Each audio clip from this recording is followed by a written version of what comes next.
Creo que todos tenemos una historia que contar sobre el abuso de poder, sea de un jefe, sea de alguien de la familia, sea de alguien con más poder adquisitivo. Y este capítulo va del abuso de poder por parte de un sacerdote que usaba su título para abusar de algunas personas, de abusar de su confianza. Entonces, camine les cuento. Aquí en el podcast hemos tenido ya varias historias de personas diversas. Yo soy una persona diversa. Pero como todas las personas somos un universo, todas las personas tenemos historias diferentes. Y por eso nos está acompañando hoy Romario, quien está de vacaciones en Bogotá, porque él no es de acá. Pero pues yo no les voy a hacer spoiler para que él sea precisamente el que nos cuente. ¿De dónde vienes, Romario? Yo vengo de Florencia, Florencia Caquetá. Florencia, Caquetá. ¿Y has vivido toda tu vida allá? Sí, toda la vida. ¿Cuántos años tienes? Tengo 27, casi 28. Casi 28 años. ¿Cómo fue tu infancia, Romario? O sea, yo tengo clarísimo cómo es la infancia en un pueblo. Sé que es totalmente diferente a lo que es en la ciudad. Y más hace 20 años. Hace 20 años las infancias eran totalmente diferentes. ¿Cómo fue la tuya? La mía fue un poco tranquila, pero a la vez no tan como una infancia normal, porque mi papá murió cuando yo tenía 18 meses. Entonces, digamos que toda la infancia estuvo marcada por la muerte de mi papá, porque mi papá murió en el 98 y cuando mi papá murió, pues todos estábamos pequeños. Somos 4 hermanos, yo soy el menor y pues mi mamá estaba muy joven, tenía como veintitantos y tenía 4 hijos. Imagínate. Mi hermana mayor tenía 10 años y yo tenía 18 meses. Fue complicado. Y eso es como, yo lo llamo como si fuera como una telenovela mexicana porque cuando mi papá muere, mi mamá se ajunta a ir con el hermano de mi papá, con el cuñado. O sea, en este momento mi padrastro también es mi tío. Es tu tío. Y ya es como la infancia, siempre estuvo marcado como por eso y estuvo muy marcada porque mi mamá le dio prioridad a su nueva pareja, pues a mi tío. Y como que nosotros pasamos como a un segundo plano, en el que mi mamá siempre estaba con él, mi mamá nos dejaba con una tía en Florencia y se iba para la finca con él porque la finca es a 4 horas de Florencia. Entonces fue una infancia tranquila, pero fue una infancia muy marcada por la ausencia Tus padres. de mis padres. ¿Te criaste junto con tus hermanos? Sí, ¿Estudiaste? ¿Fuiste al colegio? sí. Estudié la primaria y la secundaria en Florencia. Ok. Cuando eras un niño, ¿cuáles eran tus pasatiempos? Es decir, no tenías la atención de tus padres, pero ¿cómo te distraías? ¿Qué solías hacer? ¿Dónde asistías? ¿A dónde ibas? Me gustaba mucho jugar. Me gustaba mucho jugar y tener amigos. Yo era el que armaba el desorden en la cuadra donde vivía. Viví toda mi infancia en un barrio que se llama Villamónica. Entonces mis pasatiempos eran jugar, como no tenía alguien como quien me controlara el horario y me dijera tienes que salir a esta hora, entrar a esta hora, todo eso. Entonces yo gran parte me la pasé jugaba con mis compañeros, con mis amiguitos. Me gustaba mucho leer, siempre me ha gustado mucho leer, lo que sea, todo lo que sea así. Y si no conozco, mejor. Si es algo que no conozco, me gusta mucho como empaparme de algo que no conozca. ¿Qué más hacía? Como vengo de Florencia es mucho, hay mucho verde, hay muchos ríos, muchas cascadas. Entonces el plan allá un fin de semana o un lunes festivo es ir a algún río o alguna Paseo cascada, de olla. paseo de olla. Me encanta. Entonces, digamos que no era como, era plan fijo del fin de semana o de un festivo, ir a río o alguna cascada. Okay. Eso de tu infancia, tu adolescencia, ¿cómo fue? Mi adolescencia fue marcada, digamos, por el suceso que tuve cuando estaba más pequeño. ¿Quieres que hablemos de eso? Sí. Bueno, este suceso, y lamento si hay personas a las que no les gusta tocar temas de las figuras religiosas que nos venden en la tierra. los sacerdotes, las monjas, los pastores, lo que sea. Pero vamos a empezar a hablar de esto, por si son sensibles a esos temas. Este episodio no es para ustedes. Tú me contabas que fuiste como monaguillo. Sí, yo asistí es que a no la sé cuál es el nombre de eso, como monaguillo. creo que se llama como monaguillo o acólito, la verdad no es Acólito. porque yo estaba, como vivía tan cerca de la iglesia, yo vivía como a 2 cuadras de la iglesia. Una iglesia católica, obviamente. Entonces empecé a hacer como lo que uno hace, el curso ese que uno hace para hacer la primera comunión. ¿A qué edad? ¿Como a los 10? A los 9. 9 años. 9. Uh-huh. Empezaste a hacer el curso. Empecé a hacer la comunión.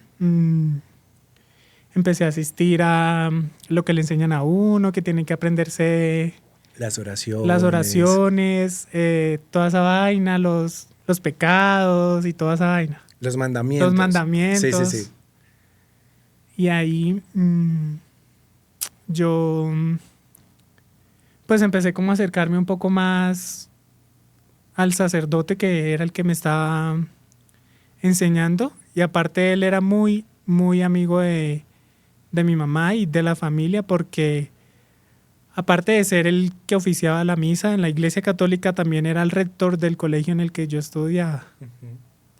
Entonces era muy normal como que él le pidiera permiso a mi mamá para llevarse a mi hermana de paseo y ese tipo de cosas.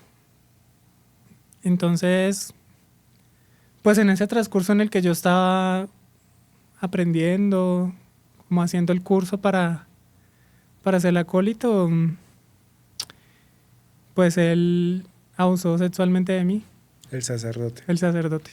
¿Recuerdas, y perdóname si no te parece adecuada la pregunta, pero quisiera de pronto que nos contaras cómo fueron esos primeros acercamientos de él hacia ti antes de abusar de ti? ¿Por qué te pregunto esto? Porque la intención, según lo que tú me dices, de contar tu historia es que le sirva a otras familias, a otras personas, para que no pase lo mismo en sus vidas.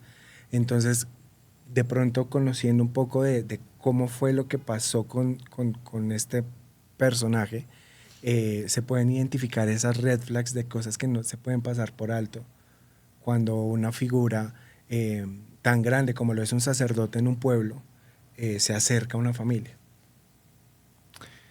Mira, recuerdo mucho que él empezó como a sacarme, como me decía, como yo estaba en la casa y le pedía permiso a mi mamá o iba y me llevaba como a comer algo, me llevaba en el carro, empezaba como a acercarse un poquito más, me tocaba la pierna, me preguntaba qué eran las cosas que a mí me gustaban. Ya como queriendo pasar como más tiempo a solas conmigo. Me acuerdo mucho de eso. Porque siempre, pues cuando tú estás haciendo eres acólito y estás haciendo eso, pues tienes más compañeros y todo eso. Entonces siempre era como que él buscaba de cierta forma estar a solas conmigo. Como me decía como, espéreme y hablamos alguna cosa y para que los demás compañeros se fueran y quedáramos solos. ¿Tu familia nunca sospechó porque él tenía tanto interés de acercarse a ti, de pasar tiempo contigo y no con otros niños o no en compañía de otros niños? ¿Nunca se cuestionaron ese interés? No, mire que no, la verdad no. ¿Sabes qué pasa? Lo que pasa es que mi mamá es muy religiosa. Entonces ya como que de cierto modo pierde un poco como ese raciocinio y o sea, no se da como cuenta bien de las cosas porque ya está más cegada por la religión. Por la fe. La fe. Es como si está con él, está bien porque sí. Es el enviado de Dios, pues. Sí, claro. Entonces, de cierta forma era así. Ella nunca lo cuestionó, ella nunca se preguntó, bueno, ¿y este man qué es lo que quiere con mi hijo? Tal cosa. Nada. Todo estos acercamientos pasan cuando tú tenías 9 años. 9 años. O sea, todo fue en cuestión de meses. Sí. El acercamiento, el interés por ti, el abuso fue... De hecho, pues pues como te comentaba, él era el rector del colegio en el que yo estudié. Cuando nosotros llegamos a ir ahí al barrio, donde que era muy cerca de la iglesia, yo no estudiaba en el colegio todavía. ¿En Santa Mónica? El barrio era Villamónica, el colegio en el Villamónica. que yo estudiaba era la Normal Superior. Cuando llegué al barrio no estudiaba todavía en ese colegio. Como fue pasando el tiempo, él ya se acercó más a la familia y ya mi hermana estudiaba en el colegio, entonces fue como metamos Al niño. ajá, a metamos al Romario. niño, metamos a Romario al colegio también. Está cerca a la iglesia, está cerca al colegio y es alguien conocido. Entonces yo entré al colegio también. Entonces, aparte de tener que verlo en la iglesia, también tenía que verlo en el colegio. Sé que es un tema sensible, pero quisiera saber, ¿él abusa de ti? ¿Y cómo cambió la actitud de él hacia ti después de ese abuso? Mira que, no sé, ¿O en realidad repetidas fue, ocasiones? no fue solo una vez. En realidad fue que a pesar de que yo tenía 9 años, mi modo de defensa fue, después de que pasó el abuso sexual, fue evitarlo, totalmente. Entonces yo seguía haciendo el curso, se supone que yo seguía haciendo el curso para ser diácono, pero entonces yo dejé de ir. Por alguna razón, pues obviamente la razón era esa, pero para el resto de la gente fue como simplemente dejé de ir. Entonces yo dejé de ir, mi mamá me obligaba a ir a misa. Entonces yo me acuerdo mucho que la forma como para no tener que verlo, ni saludarlo, ni nada, era que yo me dormía, siempre. Desde el momento en el que yo me sentaba en la iglesia, yo me dormía toda la misa, para no tener que saludarlo, para no tener que verlo, para no tener que... ¿Pero fingías que te dormías o en realidad te dormías? En realidad me dormía. En realidad me dormía. Entonces eso fue como evitarlo. En el colegio igual, yo me escondía, no trataba de no encontrármelo, porque pues ese rector a veces mantenía en el colegio, a veces iba a los salones. Y eso fue como mi forma de cierta forma, defenderme y evitarlo para que no se volviera a repetir. ¿Intentaste contarle a tu mamá, a tu tía, a algún profesor? No, la verdad no. Porque, ¿quién me iba a creer? Era lo que pensaba yo. ¿Quién me iba a creer? ¿Quién le iba a creer a un niño de 9 años pues que un sacerdote lo había violado? Y más un sacerdote como él, que era tan conocido en el pueblo y era tan querido por toda la gente, que aparte pues dirigía un colegio. Entonces, porque yo lo normalicé. ¿Cómo lo Lo normalizaste? normalicé porque cuando pasó, pues él de cierta forma me dijo que era natural que pasara. O sea, esto es lo que hacen las personas que se quieren, es normal, no pasa nada. Si de pronto usted llega a hablar, nadie le va a creer. ¿Quién le va a creer? El sacerdote te decía eso. Me decía eso. No Esto te nada. pasa cuando tienes 9 años. Esto me pasa cuando tengo 9 años. Yo nunca dije nada, simplemente traté de evitar al 100% cualquier contacto con él, nunca más volví a la iglesia. Si iba a la iglesia era obligado por mi mamá. ¿Qué pasó? Yo seguí estudiando normal, seguí estudiando en el colegio. Cuando tenía 15 años, yo desde chiquitico siempre he vendido dulces en el colegio. Siempre. Y en el colegio estaba prohibido vender dulces. Cuando yo tengo 15 años, yo estaba en noveno. Me acuerdo mucho. Yo estaba en noveno y recuerdo que la oficina de él estaba en el tercer piso, como en un tercer piso, en el fondo del pasillo, como la más oscura. Entonces, recuerdo mucho una vez que a mí me quitaron los dulces y yo tenía que ir hasta la oficina de él por los dulces que yo vendía.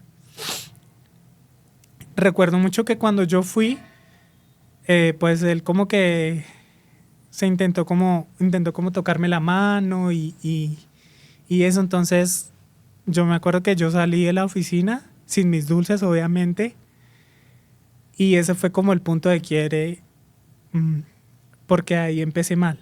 Empecé a no dormía, tenía pesadillas, me levantaba gritando, llorando. El colegio nosotros entrábamos a las 6, 5:55, 6, Y me acuerdo mucho que yo ya estaba listo, bañado con el uniforme, y empezaba a listar los cuadernos y duraba media hora listando los cuadernos.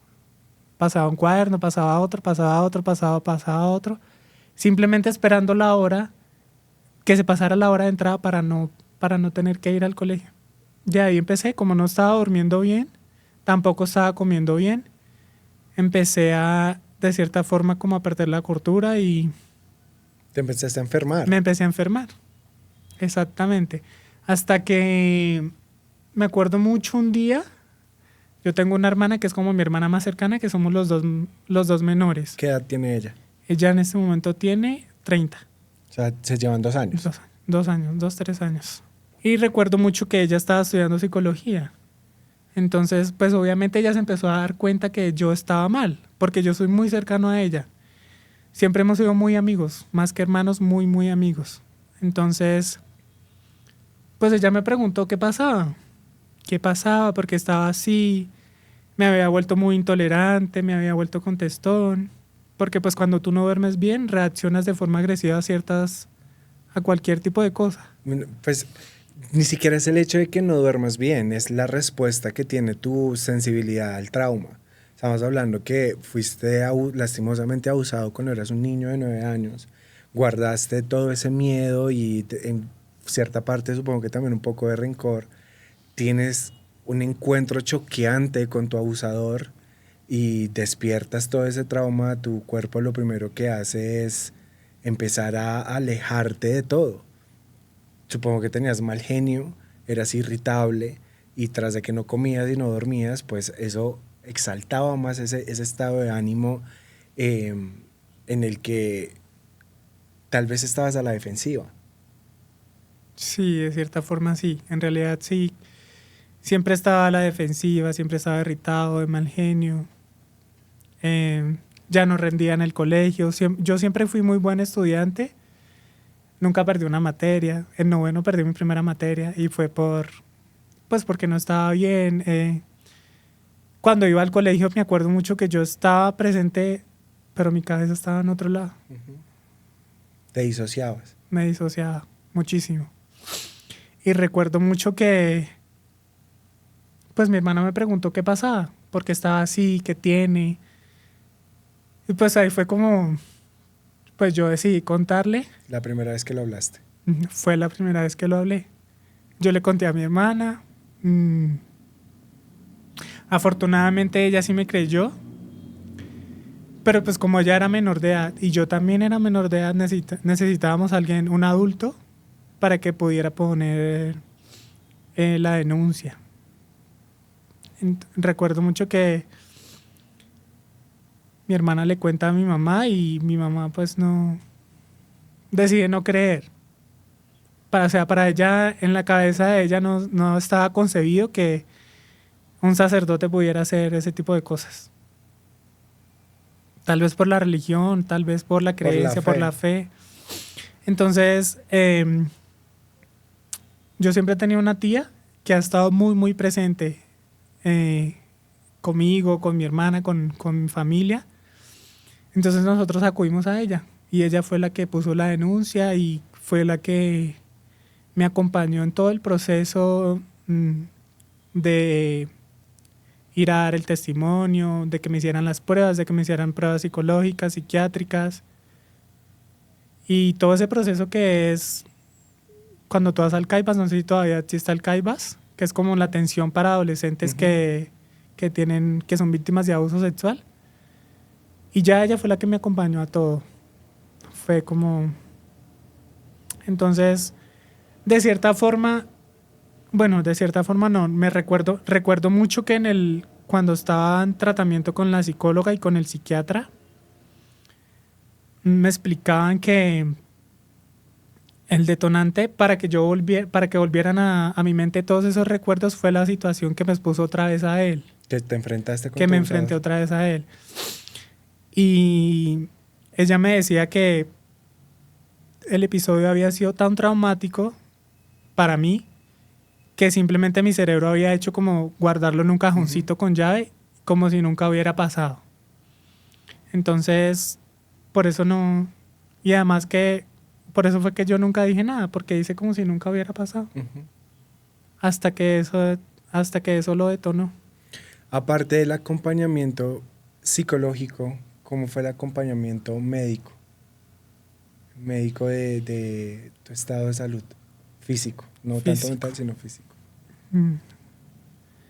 Yo mejoré muchísimo. Me acuerdo mucho que en todo ese proceso que hicimos en la fiscalía, yo no comía. Yo no comía, yo no dormía, solo me la pasaba llorando, no me bañaba. Me acuerdo que yo me acostaba a dormir y yo no podía dormir. Solo lloraba y no podía parar de llorar y no podía parar de llorar. Y me acuerdo que pues yo siempre he sido de cierta forma como grande y pues gordito y llegué a pesar como 60 kilos. Llegué a pesar como 60 kilos. Estuve en tratamiento por depresión grave a raíz de ese episodio. El acompañamiento médico fue de parte de mi tía. Ella es médica. Entonces y siempre estuve como acompañado de ella. Viví con ella todo ese tiempo en el que pues fue todo el proceso Denuncia. de la denuncia con la fiscalía y todo eso. Pero fue un proceso que estuvo como enmarcado por muchas irregularidades. Me acuerdo mucho que yo tuve que ir al Palacio de Justicia en el que me iban a examinar para ver si tenía algún rastro de... Pero pues ya que iba a tener un Claro, rastro si había después de pasado mucho tanto tiempo. Pero a mí se me hizo muy extraño que cuando yo fui a que me examinaran físicamente, la señora que me examinó me dijo que... Porque pues yo no tenía una vida sexual, entonces no estaba... Tenía vellos públicos, entonces me acuerdo que la señora me dijo por qué no viene así, por qué no había ido depilado. Me acuerdo mucho de eso. Y me acuerdo mucho que de cierta forma era como,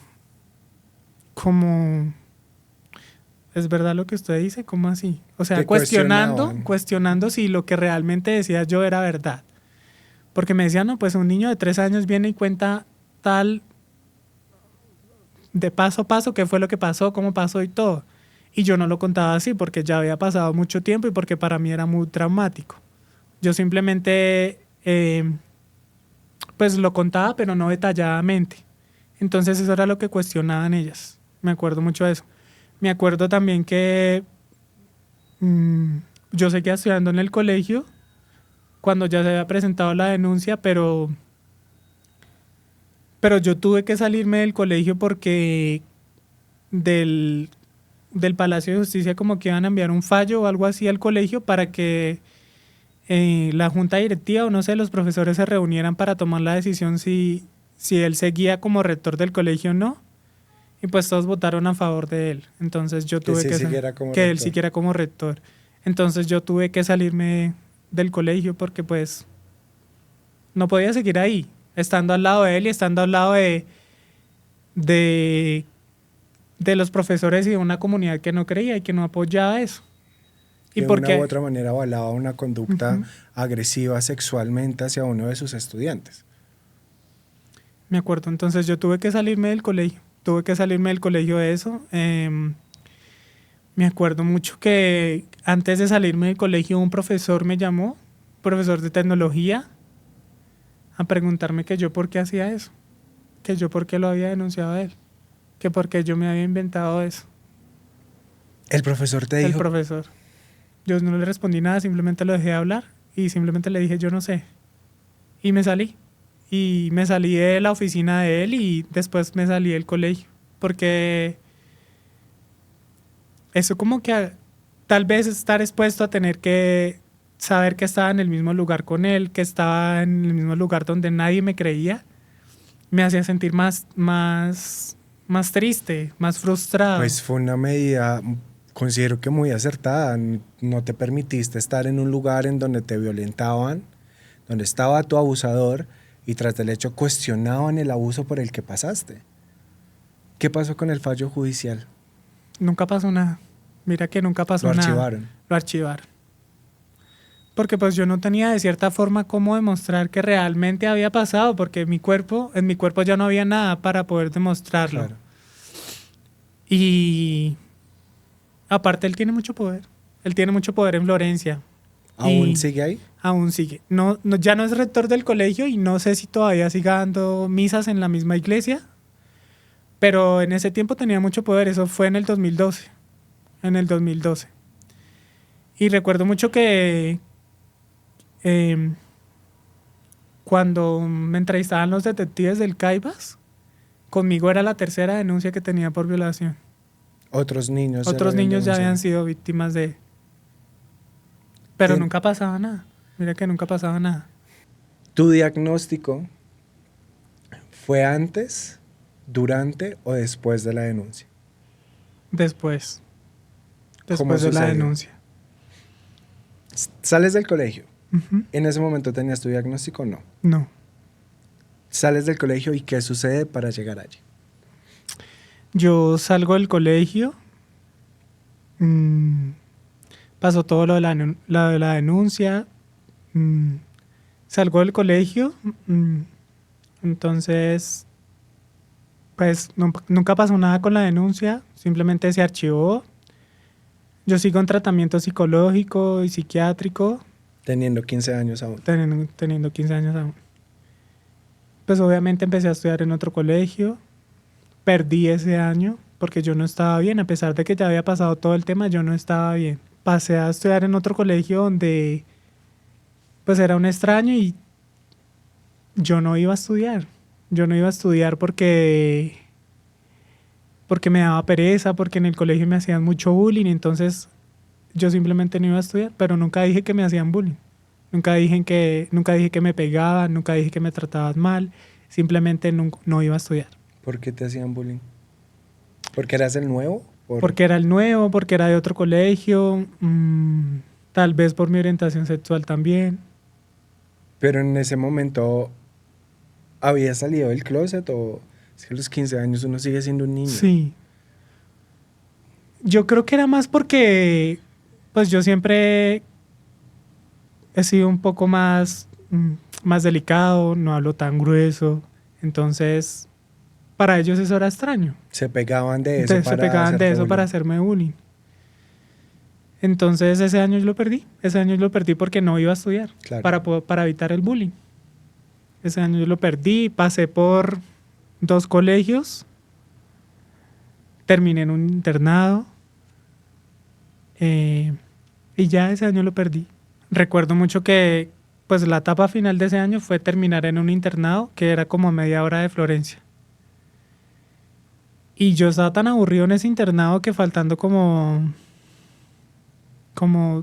3 semanas para salir a vacaciones yo no volví. Y mi rendimiento académico había bajado muchísimo. En ese internado era horrible porque tú no podías salir, tú no tenías internet, no tenías televisión. Solo había una biblioteca, que era donde yo mantenía, pero entonces ahí el bullying como que se acrecentó mucho más. Entonces, recuerdo mucho que pues eran como los cuartos de los hombres y las mujeres, y los cuartos de los hombres estaban como divididos por camarotes de 10, 12.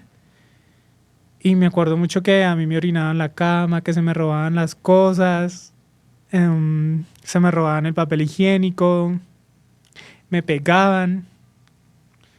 Y yo nunca dije nada, porque por miedo, porque de cierta forma también lo normalicé. Porque no, bueno, si me pasa a mí, también le pasa a otras personas. Entonces no, Y nunca dije también nada. puede que cuando somos víctimas de bullying nos empequeñecemos tanto que creemos que eso es lo que merecemos. Que también puede ser la respuesta al trauma de, pues alguien ya me lo hizo, ¿qué más da que alguien más lo haga? Así no sea sexual. Que sea con golpes, que sea con humillaciones, que sea con robos. Sí, creo que uno se siente muy vulnerable y muy insignificante. Y son comportamientos que la gente tiene hacia uno que poco a poco lo van haciendo sentir más insignificante. Y ya después de eso yo pues no volví No volví y al siguiente año ya empecé a estudiar en otro colegio con un mejor grupo. ¿Cómo me doy cuenta yo de mi diagnóstico? Cuando después de salir del colegio, tú tenías que presentarte al ejército. O sea, ya estabas en 11. Ya estaba en 11. Ya había salido del colegio, ahí ya había culminado el bachillerato. Entonces lograste graduarte. Me logré graduar. Ese examen del ejército, en mi pueblo, el examen para el ejército no lo hacía precisamente el colegio. Yo recuerdo que de La Palma nos recogieron en un bus y nos llevaron a Pacho, Cundinamarca. En Pacho nos metieron como en una cancha gigante, como con 100, 150 pelados más de otros colegios, y nos hicieron el examen de los testículos. Sí, que los ponen a todos en una fila y la van como palpando los testículos. Pero aún estábamos en el colegio. Tú ya no estabas en el colegio Yo cuando ya no estaba pasaste en por el ese colegio. examen. ¿Qué pasó en ese examen? En esa época era muy normal que tú salieras del colegio y bueno, vamos a prestar servicio. Ujú. Entonces... Y más en esa zona del país. Y más en esa zona del país, que es una zona pues que ha sido muy víctima del conflicto armado y todo ese tipo de cosas. ¿Qué hago yo? Me presento al ejército. En el ejército a ti te hacen prueba psicológica, prueba física, te hacen un examen de VIH. Yo ya llevaba una semana en el ejército. O sea, no prestando servicios, sino ya llevaba una semana... en los trámites. En los trámites y ya llevaba una semana en la que vivía en el distrito en el que me habían presentado. Ok. Entonces o sea, ya comía, mientras haces dormía los ya, trámites, ya estás interno. Ujú. Ok. Entonces me acuerdo que un día antes de que ya, como el proceso a seguir cuando tú prestas servicios que te rapan, te dan el uniforme y te mandan para otra zona diferente. Claro. O sea, ya un día antes de enlistarte como Ujú, tal. exactamente. Un día antes de enlistarme me llaman a mí. Me llaman para que vaya donde la psicóloga que había en el ejército y ella es la que me cuenta que la prueba de VIH había salido positiva. ¿Qué edad tenías en ese momento? Yo tenía 16, 17 años. como 18, 19, casi 19. Pues ya, ella fue la que me dio el diagnóstico. Se supone que yo debería seguir un proceso con el ejército, en el que pues ellos me iban a brindar una asesoría, iba yo a poder acceder a los medicamentos y todo ese tipo de cosas, pero nunca pasó. Fue como, bueno, usted tiene VIH, no sirve para esto, lo desechamos y ya. Nunca me dieron el examen, nunca me dieron el resultado. Yo supe que tenía VIH porque la señora me lo dijo, la psicóloga me lo dijo, pero yo nunca pude ver en una prueba que decía VIH positivo. En el momento que te dan el diagnóstico, ¿qué es lo primero que piensas? Fue como un baldado de agua fría. Me puse a llorar porque me cuestionaba como, ¿por qué me pasa hasta a mí? ¿Por qué otra vez? ¿Por qué siempre tienen que pasarme cosas malas? Entonces ese fue como mi diagnóstico. Yo me sentía culpable, yo sentía que, pues, si me había contagiado había sido por culpa mía. Cuando recibes el diagnóstico, ¿tú tenías pareja? No, yo estaba soltero. No ¿Y tenía una vida sexual, nunca habías estado con una persona? Con nadie. Podemos decir que tu diagnóstico de VIH viene por el abuso del sacerdote. Sí, El sacerdote te contagió de VIH. sí. Cuando el ejército te dice que no puedes prestar servicio, ¿cuál es tu paso a seguir? ¿Qué hiciste luego? Lo primero fue asimilar el diagnóstico. Yo no estaba bien, la verdad, no estaba bien emocionalmente ni mentalmente, entonces lo que hice fue cerrarme y no contarle a nadie, no contarle a mi familia, no contarle a mi hermana, a mis papás y simplemente cerrarme en el sentido de conocer gente, conocer nuevas personas, tener una cita normal. Yo simplemente como puse barreras para que eso no pasara. Por miedo a contagiar a otra persona, por miedo a que me discriminara por ese tipo de cosas. Y yo no hice nada al respecto, la verdad. Intenté empezar el tratamiento, pero fue vaya aquí, vaya acá, lleve papeles aquí, lleve papeles allá. ¿Te hicieron el examen nuevamente? Me hicieron el examen. Para poder tener un diagnóstico positivo, VIH positivo, tú te tienes que hacer 3 pruebas de VIH. Okay. Y pues todas las 3 salieron positivas. Entonces yo no empecé el tratamiento de una vez. Me vi lleno de muchas trabas. Entonces como que lo desistí. Me llené de valor y le conté a mi hermana. Fue la primera persona a la que yo le conté pues que tenía un diagnóstico. Con ayuda de ella y con ayuda de otras personas pude empezar mi tratamiento. Y en este momento pues sigo con el tratamiento. Estoy indetectable, intransmisible. Y ahí voy. Siento muchísimo, uno, que hayas sido víctima de un abuso sexual por parte de una figura como lo es un sacerdote, y 2, que producto de ese abuso te hayas contagiado con VIH. Sabemos que estamos en un país en el que la xerofobia es real, en donde la ignorancia acerca del virus, del VIH, es gigante. No soy la persona más informada, pero tengo conocimiento previo. Quisiera que habláramos un poco de cómo eso ha influido en tu vida, en la forma cómo te relacionas, en cómo ahora estudias, en tus parejas, y no solamente en un ámbito sexual, que supongo que eso pasa a un segundo plano, sino en cómo eres tú como persona después de haber vivido todo esto, cómo empiezas a creer que en el mundo existen personas que pueden llenarte de amor. Empecé a valorar más las cosas. Empecé a valorar más las personas. Y empecé a preocuparme más por mí. Empecé a cuidarme más. Ya había pasado el tema de la violación, ya había pasado el tema del diagnóstico y pues a raíz de eso yo no tenía una salud mental, tampoco tenía una buena autoestima, no tenía mis emociones estables. Entonces fue como, ¿qué más voy a permitir que me quite la violación? ¿Qué más voy a permitir si voy a permitir que me quite mi vida? Si simplemente me voy a dejar morir y no voy a hacer nada al respecto para poder cambiar lo que pasó. Empecé con la medicación, seguí a quererme un poco más, porque... A darte el valor que mereces como persona, como hombre. Exactamente. Porque para mí era muy difícil mirarme al espejo. Que yo me miraba al espejo y yo no sabía quién era. Yo no sabía qué era lo que me gustaba, yo no sabía qué era lo que miraba en el espejo. Y yo no amaba lo que miraba en el espejo. Y siempre me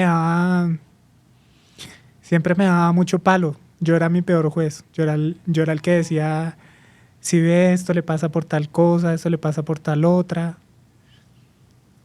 Y de cierta forma como, bueno, si le pasaron ese tipo de cosas fue por culpa suya. Y siempre, mucho tiempo tuve eso en la mente porque fue como, cuando tú eres víctima de abuso sexual, mucho tiempo tú piensas que pasa por culpa tuya.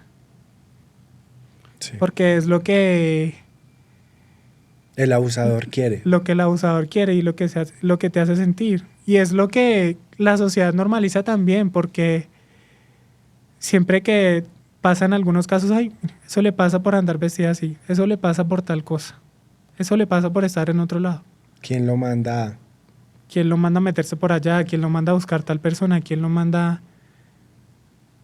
La sociedad lo normaliza mucho. Lo normaliza, no lo... O sea, siempre es como... Yo siento que la sociedad no lo normaliza, sino la sociedad lo justifica tanto que se convierte en algo que se normalizó y no nos dimos cuenta cuándo. La culpa la tiene todo el mundo, menos el abusador. Y eso está muy mal, porque un abuso no solamente es el acto y ya. Un abuso te quita tu salud, te quita tu autoestima, te quita las ganas, te aísla, te quita tu amor propio. Te lleva al punto al que te desconoces. Y por eso admiro la valentía de que lo estés contando. Por eso admiro la valentía de decidir seguir con tu vida y darte el valor que mereces.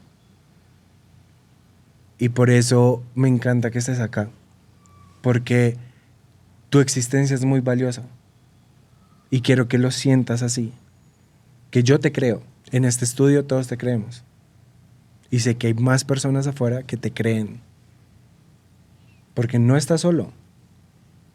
Y probablemente aún y en tus días más oscuros, en los días que más triste te sentiste, tampoco lo estuviste. Estuvo tu hermana dándote la mano, estuvo tu tía cuidándote.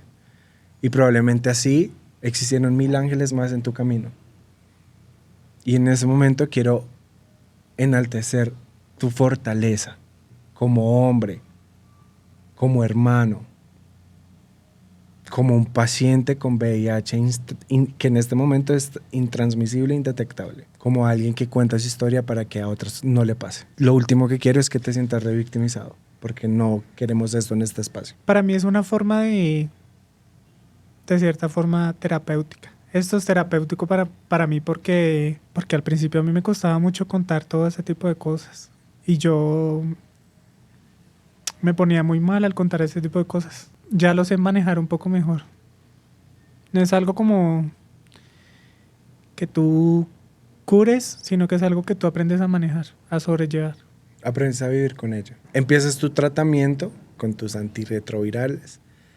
Empiezas con tu terapia, empiezas a conocer personas, amigos. ¿En qué momento te vuelves a dar la oportunidad de estudiar? Yo entro a estudiar en el 2022, entro a estudiar sociales. Antes había estudiado inglés, licenciatura en inglés, pero yo hice 2 semestres y me salí. Me salí un tiempo porque era estudiar o trabajar. Uh-huh. Entonces me salí a trabajar y en ese tiempo en el que me salí de estudiar cambiaron la licenciatura, cambiaron el pénsul, entonces ya no era licenciatura en inglés, sino licenciatura en lenguas extranjeras con énfasis en inglés. Entonces no pude volver a estudiar porque solo la ofertaban en el día y yo estaba trabajando, entonces no podía. Tenía que escoger entre si estudiar o trabajar. Y pues no podía dejar de trabajar porque yo vivía solo. Claro. Entonces decidí entrar a sociales, que era mi segunda opción cuando entré a estudiar inglés. Decidí entrar a sociales, sociales es en la noche, y empecé a amar la carrera, empecé a amar la licenciatura, empecé a amar todo lo que te enseñan, porque tú aprendes mucho.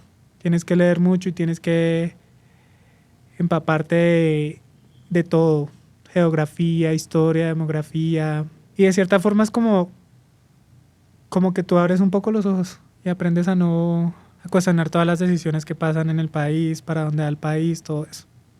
Te crea una conciencia social. Una conciencia. Sí. ¿Cómo te va en el amor? No tan bien, la verdad. He tenido yo tengo 27, 28 años, casi 28. He tenido como 3 parejas. 3. Sí, 3. No es que me haya ido muy bien, la verdad. Siempre pasan cosas. Siempre no es o alguna otra cosa. A pesar de que mi experiencia no ha sido tan buena, nunca voy a dejar de creer en el amor. Y en que el amor sí existe y en que el amor es bonito. Y debe ser recíproco y no es como cuando tú ves a una pareja que a toda hora discuten, que a toda hora pelean. Yo sí creo que el amor debe ser bonito y el amor debe ser lleno de respeto, de confianza, Y lo vas a encontrar, ya verás que lo vas a encontrar. ¿Qué les dirías a las personas que viven con estigma, con calificativos negativos hacia las personas diagnosticadas con VIH? Que son personas comunes y corrientes, como cualquier otra. Mi vida no cambió, mi vida sigue siendo exactamente igual. Lo único es que pues ya tengo un diagnóstico y que debo tomarme un medicamento. Y ya, pero siento que sigo siendo el mismo. Me siguen gustando las mismas cosas. Tienes sueños, tienes valores, tienes principios, tienes una familia, eres amigo, hermano, hijo. No te cambia como persona. No me cambia como persona. Y no, que la enfermedad no es algo que te defina como, ay, mira, tú eres el chico que tiene VIH. No es algo que te defina y es algo que las personas deben entender. que es una enfermedad como cualquier otra y que mm, si tú estás en un tratamiento y estás juicioso con con tu tratamiento, tu vida es normal, como la de cualquier otra persona. La esperanza de vida de las personas diagnosticadas con VIH para el momento es como la de una persona normal, no es como hace décadas que pues lastimosamente era una época en donde se estaba descubriendo la enfermedad y la esperanza de vida era muchísimo menor. ¿Qué le dirías a todas las personas que minimizan a aquellos que han sido víctimas de abuso sexual? Que no juzguen, porque lo primero que siempre hace una persona es juzgar. Y que hoy soy yo, mañana puede ser una de esas personas.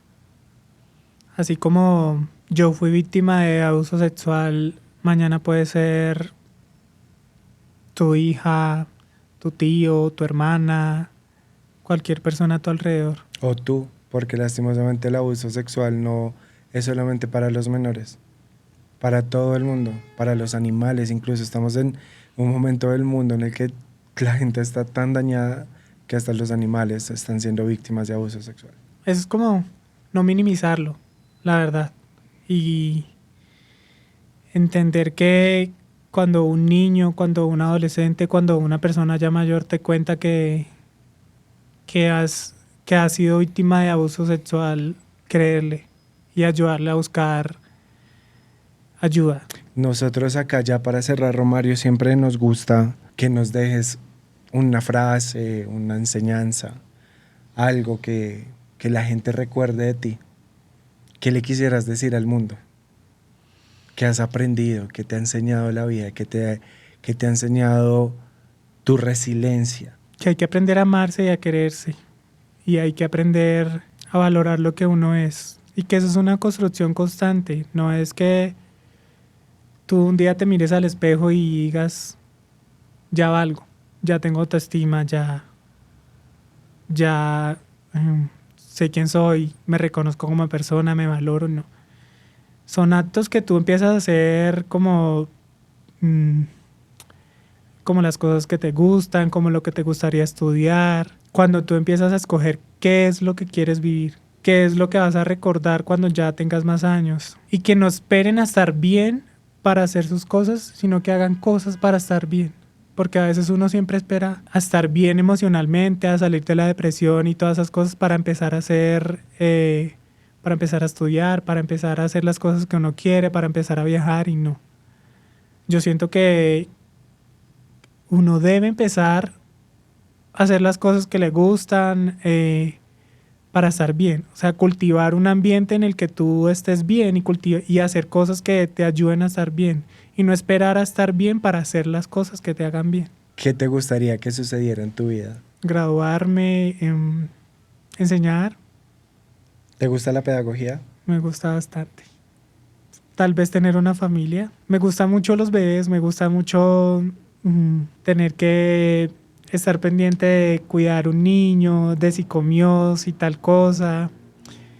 Y he aprendido mucho a desarrollar como ese amor paternal de cierta forma con, con mis sobrinas. He aprendido mucho a amarlas, a cuidarlas, a jugar con ellas. Quisiera en algún momento tener una familia y ser padre. No sé si se debe, no sé si no, pero no descarto la posibilidad, la verdad. De pronto por adopción o tal vez con mi pareja, que me gustaría hacer en algún momento de mi vida. Yo también quiero ser papá. Y no es fácil en Colombia ser padre siendo homosexual, pero sé que se puede.